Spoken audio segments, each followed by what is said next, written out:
Scripture states that God will bless his people with milk and honey. Yet today, most people find dairy and sweets to not be such a blessing. So today, I have brought on the best nutritional therapist ever in the whole world that I've ever known, Laura Davis. If you've hung around me for long or hung out at Train and Truth at all, you have heard about Laura. Laura and I partnered together and we built a whole wellness program to serve the Christian community and our sisters in Christ. And so I just wanted to bring her on here today. You know, we're headed into the holidays and Halloween, and I just think this topic of milk and honey is so intriguing when it comes to scripture, and then when we look at 2021 and where we're at when it comes to dairy and sweets. So Laura, will you just help us unpack some of these things? Yes, I'm happy to help unpack some of these things. Thank you for having me. I'm so glad you're here. Yeah, so let's tackle each one separately because honey and milk are two very, very different things. Let's talk about honey first because honey is fun, right? And we have all of the holidays coming and all the sweets coming. And so let's talk a little bit about honey. Honey is oftentimes, well, I guess it depends on who you talk to, but it's really thrown into the same category as refined sugar. And so I would say most health gurus right now in 2021 would advise against honey. Don't eat the honey. Don't touch it. Don't have it. It's not keto, right? So you hear a lot about that, but I want to come at it from a different perspective because with food, real food, always talking about real food, which is God-made food, not made in a lab, not highly processed. Honey falls in that category. Milk falls in that category. These are real foods. These are whole God-made real foods. And when we're talking about those, what our goal is for health matters, right? So food can be used as medicine. That's what Hippocrates says. That's one of his most famous things is that food is medicine. And that is absolutely true. So depending on what status your health is in, what you're dealing with, you can use food as medicine. And that can sometimes mean you're not having certain foods, even if they're real God-made foods, or you're incorporating more of them for healing. And so milk and honey fall into that category. Now, if you're not really dealing with health issues and you just want to be a healthy person, then milk and honey absolutely can give you health benefits galore, but it depends on the source. So that's a really important distinction that we have to make right out of the gate because not all honey is the same. Not all honey is, I would call real food. Not all milk is the same, and not all milk is real food, really. So, well, that one's a little trickier. We'll get to that one later. Okay. So let's talk about honey. So the two distinctions that we need to make are, has the honey that you are thinking about eating, has it been processed? Is it conventionally sold honey that's been highly processed, or is it raw? And you don't necessarily have to go to the farm, and get the honey straight from the farmer to get raw honey. You can get that at the grocery store. You just have to know what you're looking for. So most honey that is raw and unfiltered, that's going to be your purest form. That's what the bees have made. It's probably got bee pollen still in there. And that is what we're talking about when we're going to go over the health benefits of honey. We're talking about raw, unfiltered honey. And you can get that at the grocery store, but you have to be intentional. Most conventionally sold honey is not that way. It's heavily processed. It has probably been chemically treated, which is never a good thing when you're talking about putting it into your body. You don't want to add to the toxic input that we already can't control, right? Laura, Yes. why would big industry, or why would anybody want to process, treat the honey? Yeah, well, there's actually a number of reasons. Primarily, it's because, mm, well, in our culture, we are afraid of bacteria, all bacteria. So what we have done is we've created processes that kill all bacteria. We're learning now, that's a great question. I'm glad that we're pausing on that question. We're learning now that bacteria is not necessarily bad, right? It Yeah. depends on what kind of bacteria and the kind of the terrain of the host. But these processes came in because certain things like botulism, right? People can get botulism from raw honey that has not been sourced well. So that's important. When we started like mass producing these things and filling grocery store shelves, the processes at the farm probably couldn't keep up in their natural state. And so it got ugly there. And then we introduced bad bacteria and things like that. So that is a factor to consider. So yes, these processes, that heating the honey, chemically treating it, all of that is done to prevent bad bacteria from being abundant in the honey, right? It's like a liability issue. So again, sourcing it as well. If you can get local honey, you can see where it's coming from. That's always best. You can see the processes. You can see the farm. You can see what do they look like? You know, what's happening there. That's always important. But I want to talk about that a little bit more too. So we'll get back to that. Okay. But great question. Great question. Yeah. Why would they even do that to it? Right. So that's the primary reason. So we'll get back to that in just a second, but commercial honey, not only is it just chemically treated and heated, but a lot of the health benefits are stripped when we treat the food that way. Mm-hmm. So not only have we maybe added some toxic input, but we've also stripped a lot of the nutritional benefits out of it. So what you want to aim for when you get honey is you want to aim for raw, unfiltered honey that's local. That's the best scenario. Okay, there's a lot of benefit to consuming honey that's local. I would love to share more about that another time because there's fascinating. But let's talk a little bit about raw, unfiltered wild honey and why it is so beneficial. And again, we'll talk about different types of health issues. But for a healthy person, raw honey has its place in your diet for sure. It provides a lot of antioxidants, which are very helpful in helping your immune system beat out disease. It is filled with antifungals and antibacterial agents in and of itself. Okay, so getting back to that place of having to process it so much so that the bad bacteria doesn't take over, there is actually a natural design that God has put in place to prohibit bad bacteria from taking over food. So this is fascinating. There's good bacteria and there's bad bacteria. And most of the time, if you have a sanitary farm where they're clean and their practices are on the up and up, then what you have is you have good bacterial colonies that will actually prohibit the bad bacterial colonies from taking over. Okay. So there is kind of a little bit of a checks and balances already in place.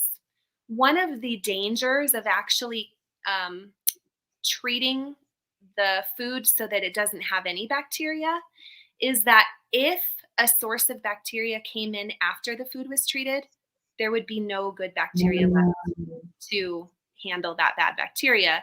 That's why you have sometimes foods being recalled, right? Because they are a problem. They are causing food poisoning. And that is because later on after that highly processed situation, a bad bacteria was introduced to that food, and that checks and balances has been completely gone. Does that make sense? Yeah. Yeah. So so raw honey has its own antibacterials in it, and it also has trace minerals, which is really, really helpful to your health. I would say that a good amount of degenerative disease that we have in our culture is due to a mineral deficiency. And so any time that you can get trace minerals into your diet, it's a win.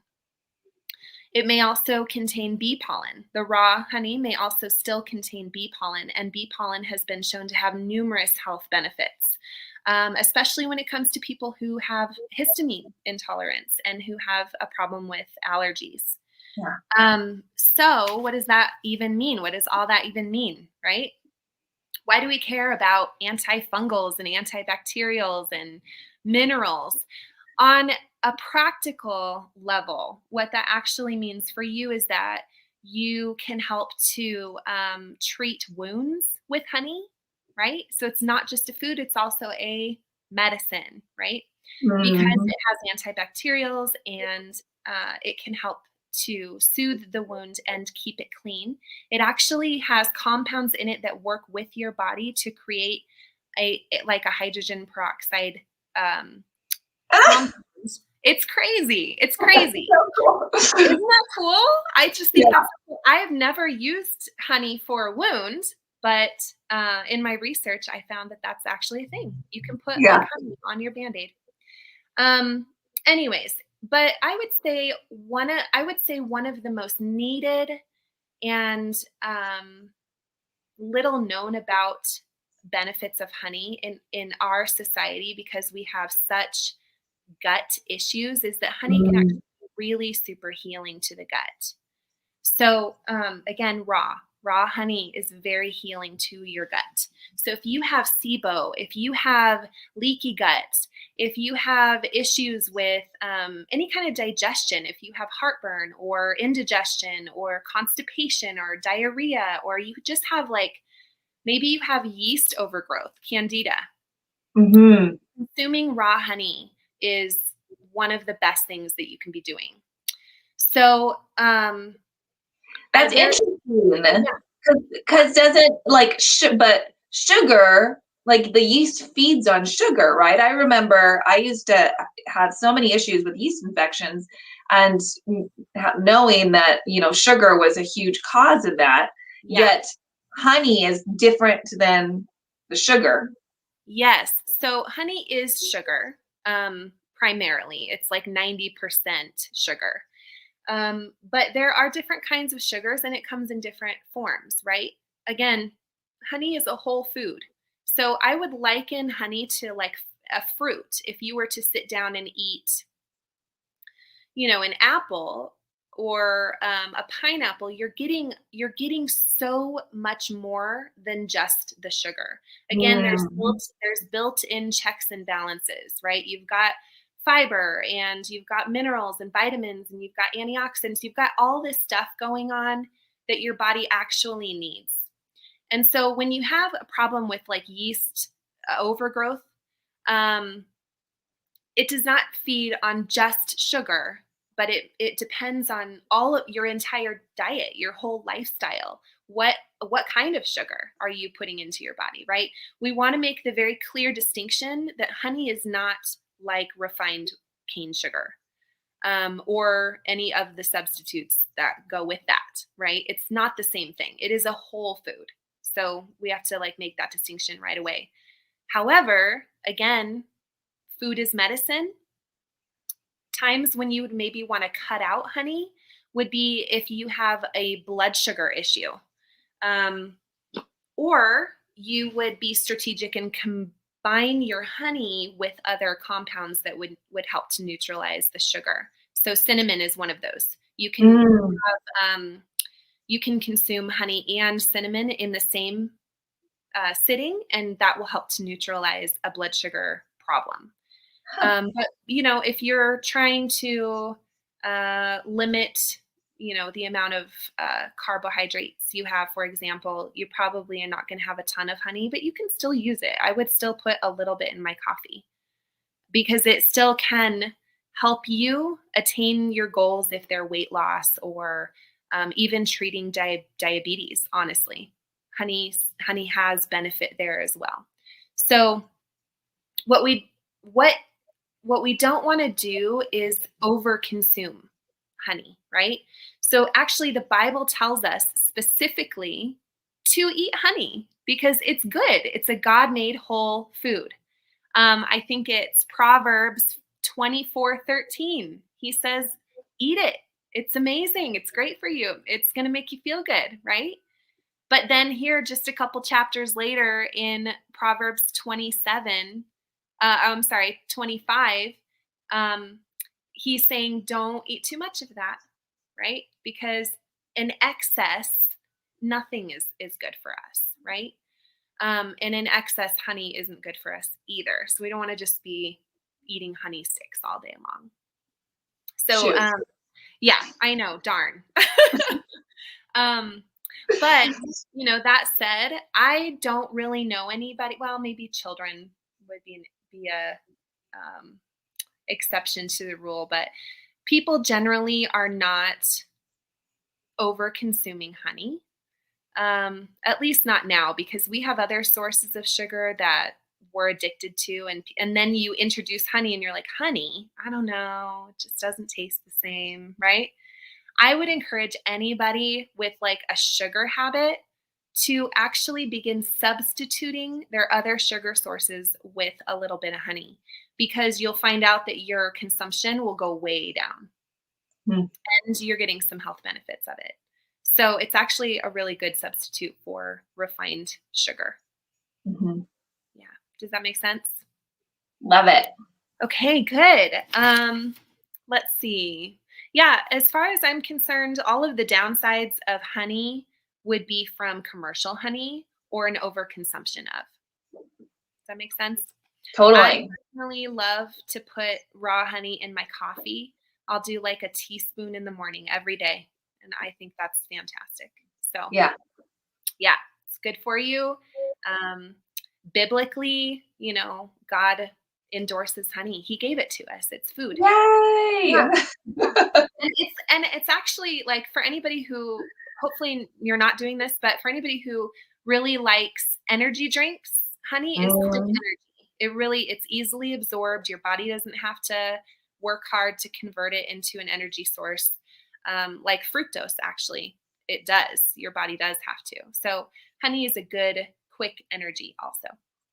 So, okay, let's move on to milk. Do you want to move on to milk? Yes. Okay, so let's talk about milk. Milk is kind of a whole nother animal, but it is also a real God-made, God-given food. So back as long as we can ever study or we have any record of in history, people have been consuming milk. I honestly am not sure like what the cows looked like back then or what was going on. I know that they had goats and they used goat milk.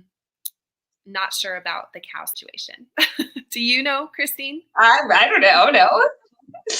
Okay. Yeah. Well, biblically anyway, people would own goats and they would drink the goat's milk regularly. And not just, if they couldn't breastfeed their baby, they would give them goat's milk. Everybody drank the milk. Everybody drank the goat's milk. And cows eventually came into the picture at some point and have also been used for hundreds and hundreds and hundreds of years as a traditional nourishing food.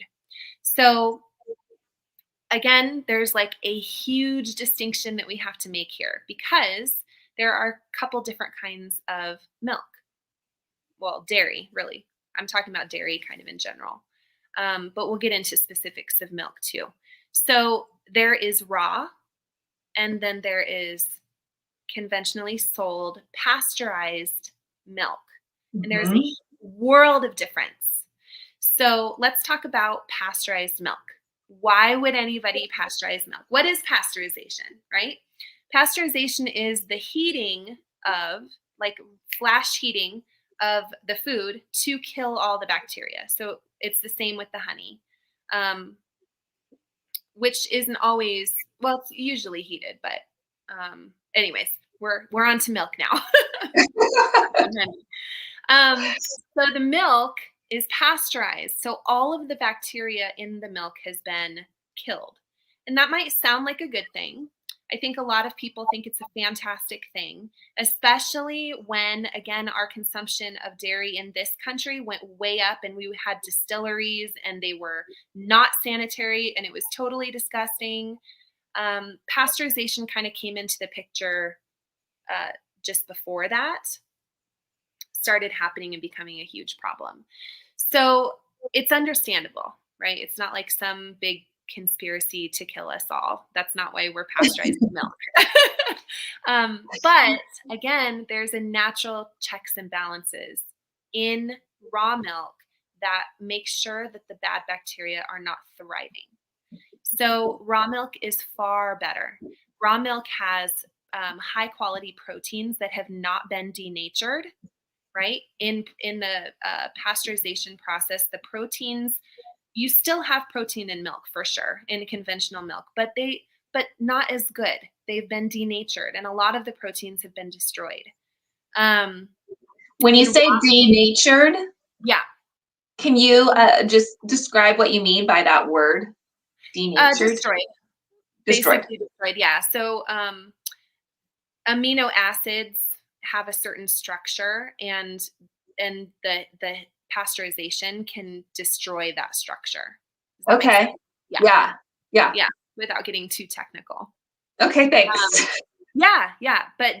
So denatured. It's basically like the structure has been messed up of the amino acid. Same with the enzymes have been killed. So enzymes are similar to bacteria. They are like living organisms that help you break down your food. Yeah. Raw milk is full of enzymes that are really, really, really helpful in digestion. So raw milk, for that reason, is very healing, especially for gut issues.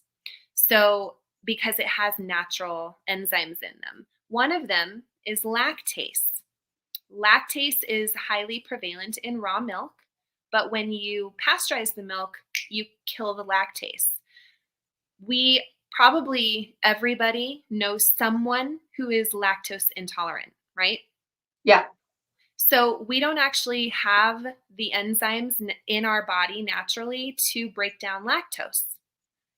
Some of us don't have a problem overriding that. Like we can still drink it and deal with the lactose and our body deals with it and it's no big deal. Other people don't have the ability to deal with that.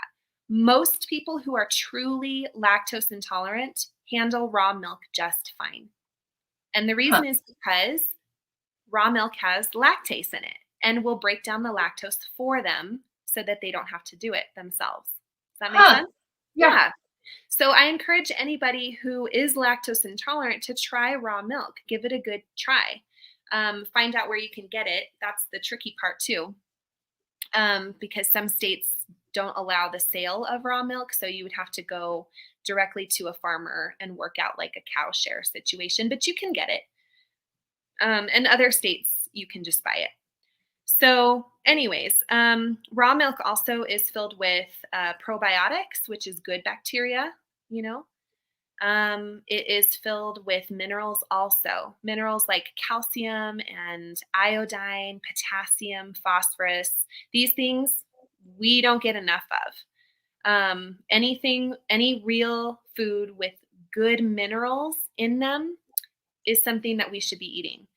The nice thing about milk is that it has a lot of the fat that you need and the enzymes to actually absorb that nutrition. So you can actually absorb the minerals. Whereas sometimes with like a plain piece of spinach, well, sure, it may have some minerals, but you're not actually going to be able to absorb that unless you pair that with something else. Does that make sense? Yeah. But raw milk is a whole complete food. It's got complete protein in it. It's got all of these fabulous minerals and fat soluble vitamins, A, D, there's B vitamins. So it's a really, really healthy option, especially if you have digestive problems. I highly recommend getting raw milk and trying it and putting it in your diet. If you have digestive problems or any other let's say autoimmune problems, thyroid disorders, it's almost like an either or. If it's not raw, you don't have it in your diet. There's no like purchasing commercial dairy and crossing your fingers and hoping you're getting the raw or the benefits. Does that make sense? Because the pasteurized dairy is totally different and it can actually be harmful in a lot of situations because your body can't digest it well. There's just like the proteins are denatured, the vitamins are diminished. There's not only that, but in pasteurized dairy, it's often coming from dairy farms that are overcrowded, that are treated conventionally. These cows have been given synthetic bovine growth hormones. So even though they don't add those hormones to the milk, of course they wouldn't add it to the milk. That would be silly, right? They're giving it to the cows to produce more milk. And we know by studies with, well, there's a lot of studies on this as well, but we know with studies with breast milk that even women who take birth control it's like affecting their hormones, that goes into their baby's breast milk.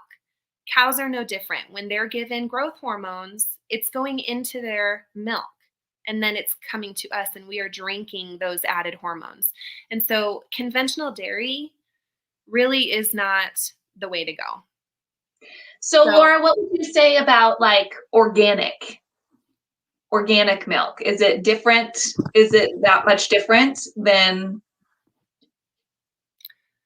Yeah, I would say in that way, probably organic dairy farmers are probably not doing as much harm to the cows themselves. And so that is better. Yeah.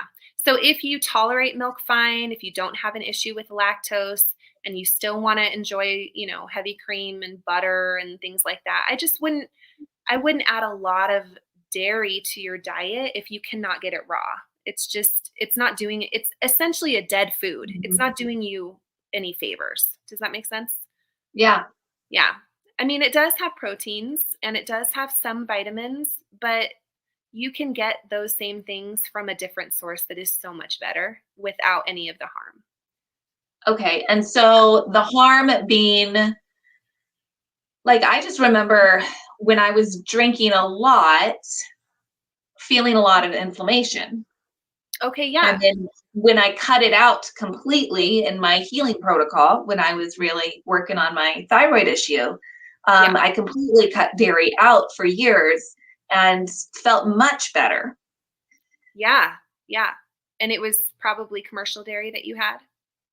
Yeah, I think so. Yeah, so the thing with even organic though, I think I was having some organic in that too. Yep. So organic dairy is still commercial dairy. It's still pasteurized dairy.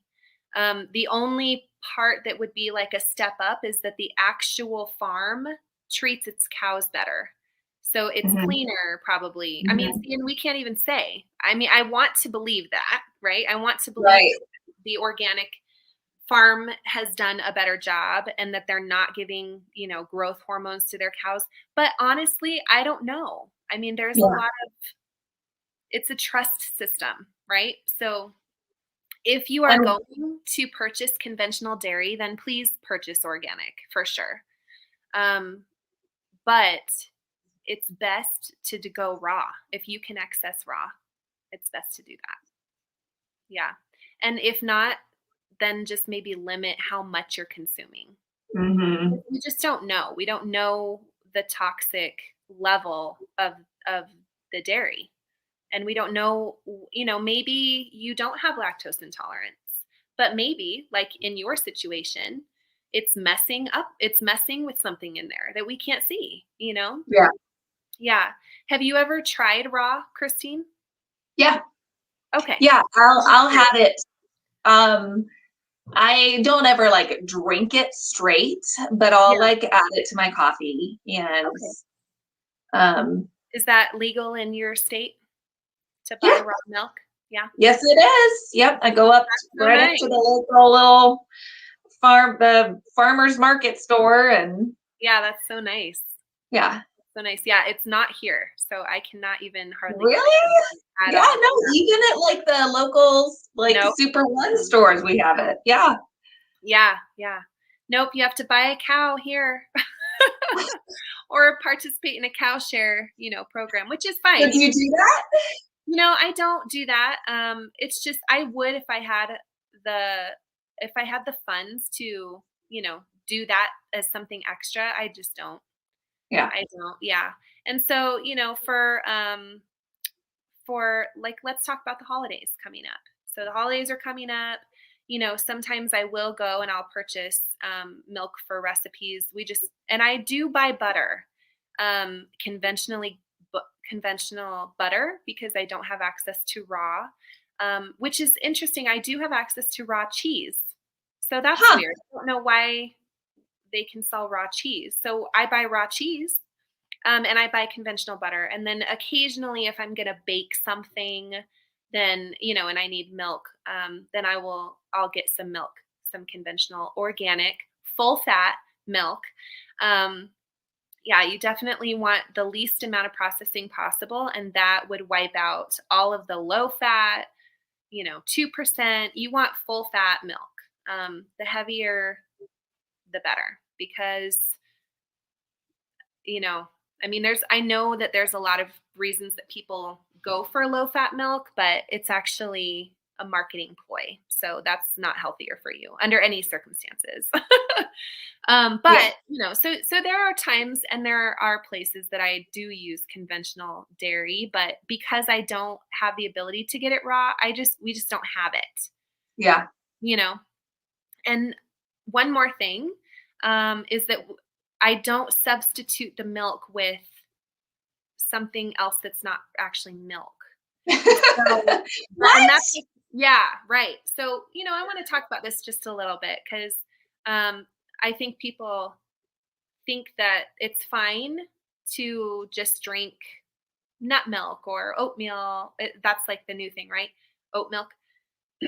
um, and I would say that you're better off not doing that at all, ever, unless it's coconut.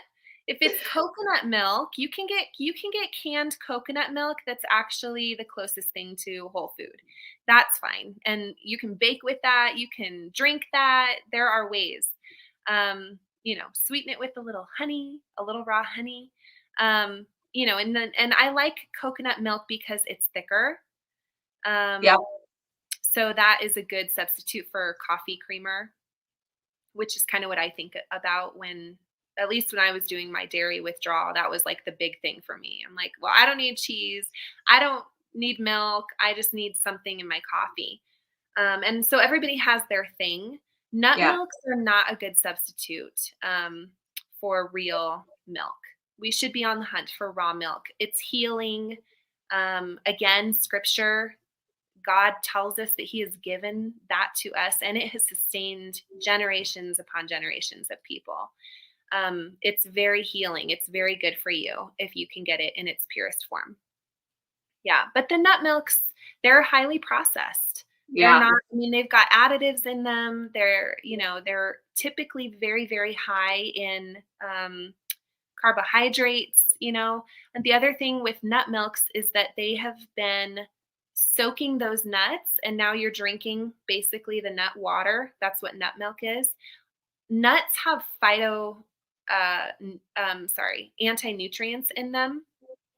And so when you soak them in water, which is what you're supposed to do before you eat them, you soak all of those anti-nutrients off, which are kind of like mineral robbers as a definition of anti-nutrients. They rob you of minerals in your body. They kind of like bind and then you expel minerals out. That's not what we're going for. So when you soak your nuts in water, you're supposed to dump that. And then, you can roast your nuts or whatever after all of those anti-nutrients have been soaked off, you don't want those anymore. But somebody had the brilliant idea of selling that water and saying, here, actually, I soaked my almonds. Now I'm going to drink this almond water. So yeah, I remember as I was really trying to like start healing with the autoimmune issues that you got to soak your nuts. You can't have almonds unless you soak them. And and I'm like, I don't like almonds that much. So yeah, it's so much work, It's so funny. But yeah, so just a little side note on that, because there's so many milks out there that are not actually any such thing. Right. And the nutritional benefit doesn't come close to, what real, true, raw milk gives you. So yes, feed your babies raw milk. They need it. It's brain food. It's so good for them. Anybody who has injuries should be having raw milk. It's just healing. It's healing for the gut. Again, if you have gut issues and you can get your hands on raw milk, that is where it's at. So yeah, I'm trying to think of anything else I wanted to address with the milk. So why would it really, well, never mind. Yeah. Nope. I don't need to answer. Okay. You already answered that question. Sorry. Oh, okay. No, it's okay. It's okay. Yeah. One of the things that always stuck out to me when I was reading through some scripture with milk is that when talking about spiritual maturity, the speaker would usually would liken it to, well, milk, if you're just having the milk, then that's for, like you should be having steak now or whatever. I don't know. Yeah. That's not what they say, but you know what I'm saying. Yes. But it's always has this relation to infants. And that always stuck out to me because what that means is that on a very practical level, raw milk is incredibly easy to digest. And so you can translate that to your health, especially if you're having gut problems of any kind. You need things that are very easy to digest. If you have an injury, you need something healing. These are things that we can learn from even just small references like that in the Bible.